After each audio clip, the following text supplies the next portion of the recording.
Amandla emvelo athi yonke into oyiphatha kabi iyakulahlekela. Lawo amandla emvelo akusumthetho obekwe umuntu emhlabeni.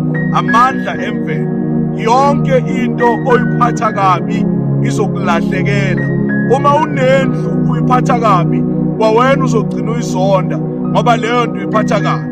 Uma usemshadweni, umshado wakho uphatha kabi uzokulahlekela. Uma unemonto uyiphatha kabi izofa ikulahlekele. Yonke into oyiphatha kabi izokulahlekela ngoba lawo amandla emvelo.